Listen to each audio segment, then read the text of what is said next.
Hello everyone, welcome to my YouTube channel. This is Chess Singh. आज की video हम बात करेंगे हमारे चेस मसल ग्रुप के बारे में और साथ ही साथ यहाँ पर हम कई सारे मिथ्स को दूर करेंगे, कई सारे कन्फ्यूजन्स के बारे में बात करेंगे जो अक्सर लोगों को होते हैं चेस मसल के बारे में। तो मेक श्योर आप इस वीडियो में पूरे लास्ट तक बने रहे ताकि कोई भी इन्फॉर्मेटिव इन्फॉर्मेशन आपसे मिस ना हो। आइए वीडियो को शुरू करते हैं। हमारा ये चेस्ट बड़ा ही इंपॉर्टेंट बॉडी पार्ट है। ये एक मसल ग्रुप होता है। ग्रुप कहने का मतलब इसके अंदर कई सारी मसल्स होती हैं। तो यहाँ पर हमारा जो चेस्ट होता है मेनली इसके अंदर सिर्फ दो मसल होती है।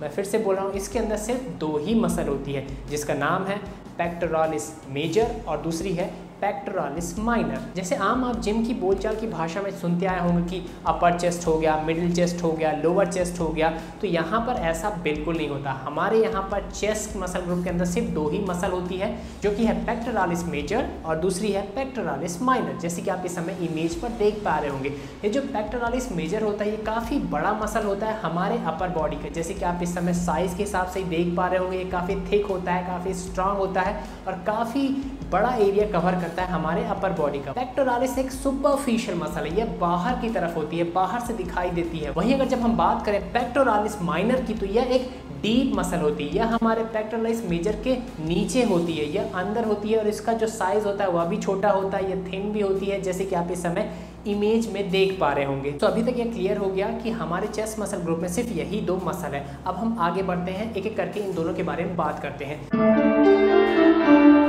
हमारी जो ये पेक्टोरालिस मसल होती है इसके सिर्फ दो ही हेड होते हैं, ठीक है। कौन कौन से? फर्स्ट होते हैं क्लेविकुलर हेड और दूसरा स्टर्नोकोस्टल हेड। यहाँ पर भी एक बहुत बड़ा कंफ्यूजन होता है लोगों के बीच में कि हमारी जो पेक्टोरालिस मेजर होती है इसके तीन हेड होते हैं। ज़्यादातर फिटनेस कोर्सेज में दो हेड पढ़ाया जाता है, किसी में तीन हेड पढ़ाया जाता है, तो यहाँ पर लोग बहुत कंफ्यूज जाते हैं। तीसरा हेड जो पढ़ाया जाता है उसको एब्डोमिनल हेड बोलते हैं, लेकिन जो मैं प्रेफर करता हूँ और जो बहुत सारी रिसर्च प्रूव करती है कि हमारे जो पेक्टोरालिस मेजर मसल है उसके सिर्फ दो ही हेड होते हैं, क्लेविकुलर हेड और दूसरा होता है स्टर्नोकोस्टल हेड। जो तीसरा हेड एब्डोमिनल हेड मैंने आपको बताया हमारी पेक्टोरालिस मेजर मसल का, इसको क्यों हेड कंसीडर नहीं करना चाहिए इसके बारे में हम बात करेंगे और अच्छे समझने की कोशिश करेंगे क्यों इसको हेड नहीं कंसीडर करना चाहिए। लेकिन इससे पहले आपको बाकी के जो हेड है क्लेविकुलर हेड और स्टर्नोकोस्टल हेड इनको अच्छे से समझना पड़ेगा, तभी आपको ये तीसरा चीज, इसका मिथ, इसका रीजन पीछे का समझ में आएगा, ठीक है। ये जो क्लेविकुलर हेड होता है ये एक अपर फाइबर होता है हमारे पेक्टोरालिस मेजर मसल का। जैसे कि आप इस समय इमेज में देख पा रहे होंगे, यहाँ पर पर्पल कलर से मैंने मार्क किया है हमारे पेक्टोरालिस मेजर के क्लेविकुलर हेड को। इस हेड का नाम क्लेविकुलर हेड इसलिए पड़ा क्योंकि हमारे क्लेविकल बोन के ऊपर होता है। हमारी जो ये कॉलर बोन होती है इसको हम क्लेविकल बोन बोलते हैं। इसी के ऊपर जो अपर फाइबर है हमारे पेक्टोरालिस मेजर मसल का वो प्रेजेंट होता है, उसी को हम क्लेविकुलर हेड बोलते हैं हमारे पेक्टोरालिस मेजर मसल का। अगर हम इस क्लेविकुलर हेड के ओरिजिन के बारे में बात करें तो यह हमारे anterior surface of the medial half of the clavicle से निकलता है। जैसे कि आप इस समय इमेज में देख पा रहे होंगे, मैंने यहाँ पर एक ग्रीन कलर से लाइन मार्क की है जहाँ से हमारा ये क्लेविकुलर हेड निकलता है। आई होप आपको क्लियरली दिख रहा होगा और अच्छे से समझ में आ रहा होगा। वहीं अगर हम स्टर्नोकोस्टल हेड के बारे में बात करें, इसको जनरली लोग स्टर्नल हेड भी बोलते हैं, तो यह तीन जगहों से जुड़ा होता है। जैसे कि आप देख पा रहे होंगे यहाँ पर मैंने जो ग्रीन कलर से मार्क किया है हमारी पेक्टोरालिस मेजर मसल के ऊपर, वह सारे अटैचमेंट है हमारे स्टर्नोकोस्टल हेड के।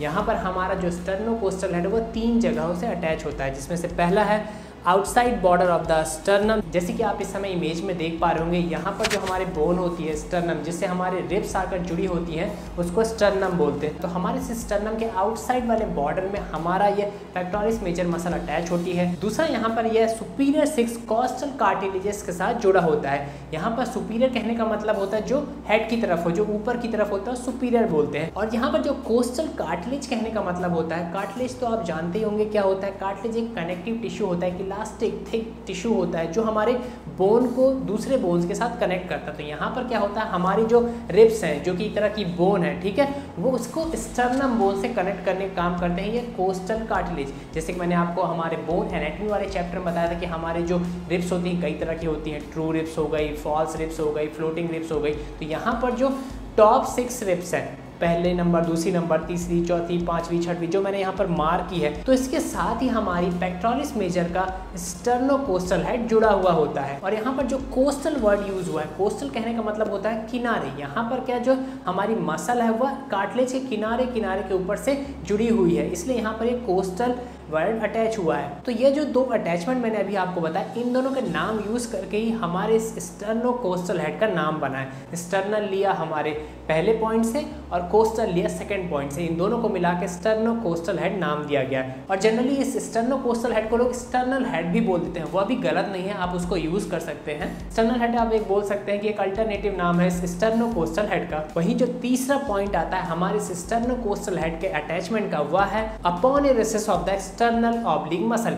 एक्सटर्नल ऑब्लिक मसल तो आप सब जानते हो कि कहाँ होती है, हमारे यहाँ इस वाले हिस्से में रिब्स के नीचे ये ऑब्लिक मसल होती है, एक्सटर्नल ऑब्लिक। एक्सटर्नल ऑब्लिक के नीचे होती है इंटरनल ऑब्लिक। तो यहाँ पर क्या होता है, हमारे जो पेक्टोरलिस मेजर वाली मसल है इसका एक अटैचमेंट होता है इस एक्सटर्नल ऑब्लिक के अपोनेलिसिस से। अपोनेलिसिस कहने का मतलब होता है ये एक तरह का कनेक्टिव टिश्यू होता है जो मसल को मसल से या बोन को मसल से कनेक्ट करता है। ये अपोनेलिसिस देखने में एक फाइब्रस टिश्यू की एक शीट जैसा स्ट्रक्चर होता है, बड़ी ही थिन, बड़ी ही डेलिकेट शीट होती है ये। इसका मेन काम होता है जो एक्स्ट्रा प्रेशर आता है, जो एक्स्ट्रा टेंशन आता है उसको बियर करने के लिए एक स्प्रिंग की तरह एक्ट करती है। और हमारे इसी एक्सटर्नल ऑब्लिक के अपोनेलिसिस के साथ जुड़ा होता है हमारे पेक्टोरलिस मेजर मसल का स्टर्नोकोस्टल हेड, जैसे कि आप इस समय इमेज में देख पा रहे होंगे।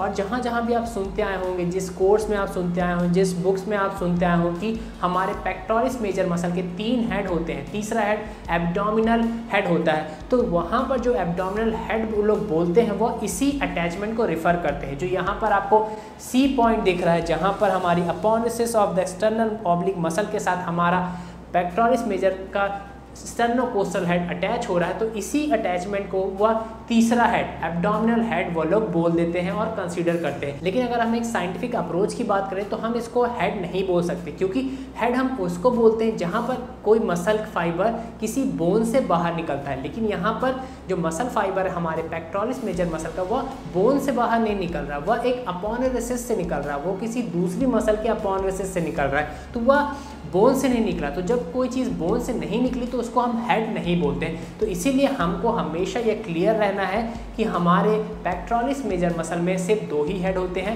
कौन कौन से? क्लैविकुलर हेड और दूसरा होता है स्टर्नोकोस्टल हेड। इसलिए यहाँ पर आपको नामों को समझना बहुत इंपॉर्टेंट है ताकि आपको कोई भी कंफ्यूजन ना हो। जनरली क्या होता है, ये जो स्टर्नोकोस्टल हेड है इसको लोग स्टर्नल हेड बोलते हैं, और मेरे हिसाब से स्टर्नल हेड बोलना इसको बहुत सही है, क्योंकि यहाँ पर जो हमारे पेक्टोरलिस मेजर मसल के मसल फाइबर है वो निकल रहे हैं एक्सटर्नल बोन से। तो जब भी बोन से निकल रहा है कोई चीज़ तो उसको हम हेड बोलते हैं। यहाँ पर जो कोस्टा कार्टिलेज है, तो कार्टिलेज क्या है? कनेक्टिव टिश्यू है, तो उसको भी जोड़ना सही नहीं रहेगा। तो यहाँ पर अगर आप स्टर्नल हेड भी यूज़ करते हैं तो बहुत सही रहेगा, उसको गलत नहीं बोलेंगे। तो यहाँ पर हमने अभी तक क्या सीखा कि हमारी जो पेक्टोरलिस मेजर मसल है उसके 2 हेड होते हैं, एक क्लैविकुलर हेड और दूसरा स्टर्नल हेड, या फिर उसको हम स्टर्नोकोस्टल हेड भी बोलते हैं। लेकिन यहाँ पर हम तीसरा हेड बिल्कुल कंसीडर नहीं करते हैं, ठीक है। अब बात आती है हमारे चेस्ट मसल ग्रुप के सेकंड मसल जो कि है पेक्टोरालिस माइनर। यहाँ पर माइनर वर्ड से आप समझ सकते हैं कि माइनर कहने का मतलब होता है छोटा, कम। इसका जो शेप होता है, इसका जो साइज होता है बहुत कम होता है, छोटा होता है। यह एक थिन मसल है, यह एक ट्रायंगुलर शेप की मसल होती है। यह एक डीप मसल है। डीप कहने का मतलब यह हमारे जो पेक्टोरलिस मेजर मसल है उसके नीचे होती है, यह अंदर होती है हमारे बड़ी मसल के, तो इसलिए हम इसको एक डीप मसल बोलते हैं। अगर हम इसके ओरिजिन को देखें तो यह हमारे जो तीसरी, चौथी और 5वीं रिब्स है उससे निकलती है और जाके हमारे कोरेकॉइड प्रोसेस और स्कैपुले पर जाके इंसर्ट हो जाती है, जैसे कि आप इस समय इसका इमेज देख पा रहे होंगे। पेक्टोरलिस माइनर मसल एक ऐसी मसल है जो 24 घंटे 24/7 काम करती है। कैसे काम करती है? जब भी आप सांस लेते हैं तो यह मसल काम करती है।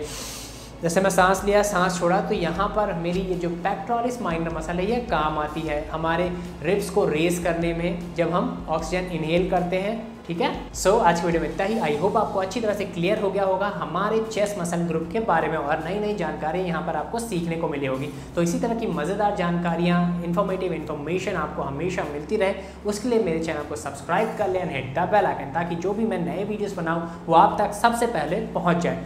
Thanks for watching. Stay healthy, stay fit. Bye. Jai Hind.